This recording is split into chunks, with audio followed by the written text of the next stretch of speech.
Minister Himanta Biswa Sharma addresses cabinet meeting. Chief Minister Himanta Biswa Sharma announces numbers of schemes. Assam Chief Minister Himanta Biswa Sharma addressed a cabinet meeting at Janata Bhavan today. Chief Minister Himanta Biswa Sharma said his hectic election campaigning in other states, while seemingly unusual for a regional leader, have served as a platform to build strong personal relationships with several newly inducted cabinet ministers. He said these relationships can now be leveraged for the betterment of his home state Assam.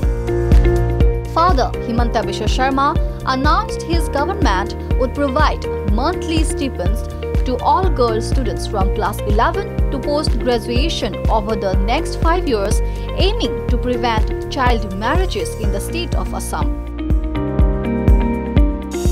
Assam Chief Minister announces a new scheme named Nijut Moina. Assam Chief Minister announces the scheme to curb child marriage. Announces stipend for girls to pursue higher education. Assam Chief Minister Himanta Biswa Sharma today announced that his government would provide monthly stipends to all girl students from class 11 to post-graduation over the next 5 years, aiming to prevent child marriages in the state of Assam. Addressing a press conference, Himanta Biswa Sharma said that the scheme Nijut Moina was approved by the cabinet, which estimated that rupees 1,500 crore would be required in 5 years to give the incentives to around 10 lakh girls in the state. Addressing the press conference, he further said that through the scheme Nijut Moina, married girls who are enrolled in PG courses will also be benefited. দশমমান শ্ৰেণীৰ পৰা উত্তীৰ্ণ হৈ যিসকল ছোৱালী বা ছাত্ৰীয়ে একাদশ মান শ্ৰেণীত নামভৰ্তি কৰিব, তেওঁলোকে গৰম বন্ধৰ 2টা মাহ বাদ দি প্ৰত্যেক মাহত তেওঁলোকৰ উচ্চতৰ মাধ্যমিক শিক্ষা শেষ নোহোৱা পৰ্যন্ত প্ৰত্যেক মাহত 1000 টকা চৰকাৰৰ পৰা লাভ কৰিব।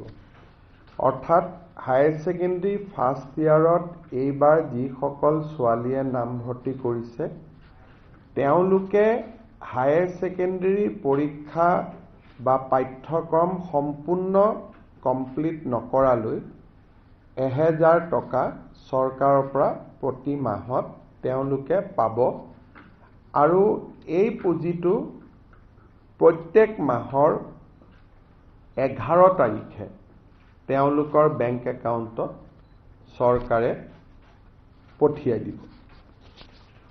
যিসকলে 3 বছৰীয়া, এতিয়া 4 বছৰীয়াও হৈছে, যিসকলে 3 বছৰীয়া বা 4 বছৰীয়া ডিগ্ৰী পাঠ্যক্ৰম, আগতে গ্ৰেজুৱেশ্যনটো 3 ইয়াৰ গ্ৰেজুৱেশ্যন আছিল, আজিকালি গ্ৰেজুৱেশ্যনটো 4 ইয়াৰো বিভিন্ন ইউনিভাৰ্চিটিয়ে কৰিছে।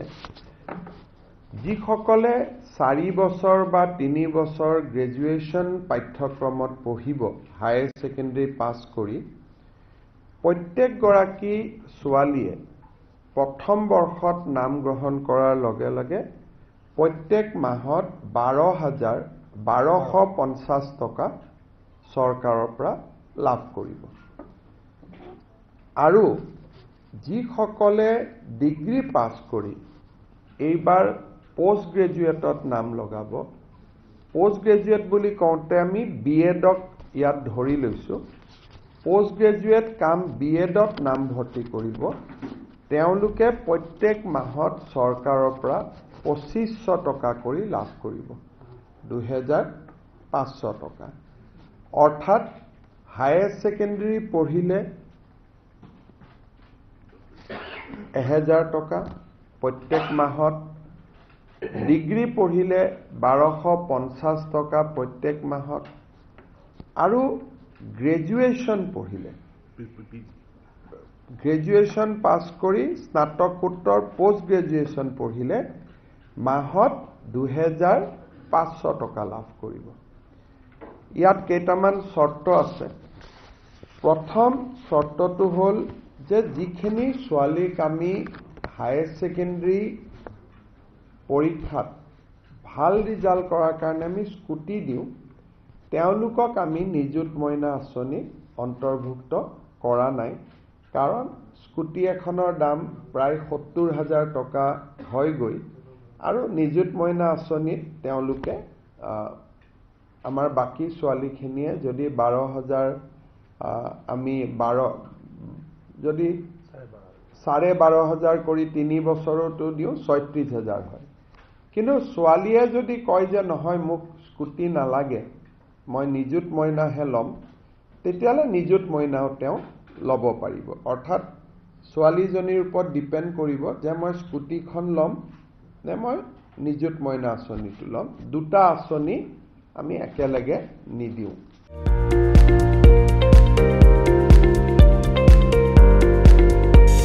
Assam Chief Minister announced a scheme named Pragyan Bharati.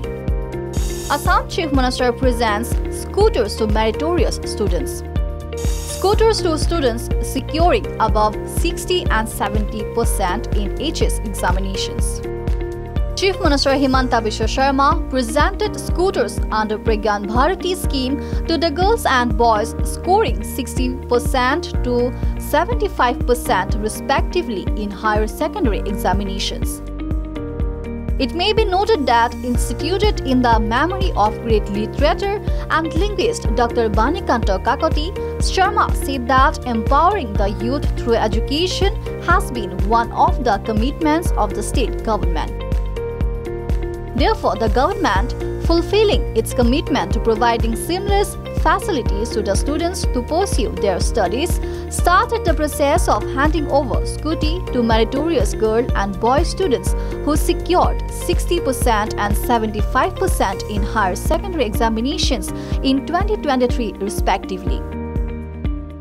যে যিখিনি ছোৱালীক আমি হায়াৰ ছেকেণ্ডাৰী পৰীক্ষাত ভাল ৰিজাল্ট কৰাৰ কাৰণে আমি স্কুটি দিওঁ তেওঁলোকক আমি নিযুত মইনা আঁচনি অন্তৰ্ভুক্ত কৰা নাই কাৰণ স্কুটি এখনৰ দাম প্ৰায় ৭০,০০০ টকা হয়গৈ আৰু নিযুত মইনা আঁচনিত তেওঁলোকে আমাৰ বাকী ছোৱালীখিনিয়ে যদি ১২,০০০ আমি ১২ যদি ১২,৫০০ কৰি ৩ বছৰতো দিওঁ ৩৬,০০০ হয় কিন্তু ছোৱালীয়ে যদি কয় যে নহয় মোক স্কুটি নালাগে মই নিযুত মইনাহে ল'ম তেতিয়াহ'লে নিযুত মইনাও তেওঁ ল'ব পাৰিব অৰ্থাৎ ছোৱালীজনীৰ ওপৰত ডিপেণ্ড কৰিব যে মই স্কুটিখন ল'ম নে মই নিযুত মইনা আঁচনিটো ল'ম দুটা আঁচনি আমি একেলগে নিদিওঁ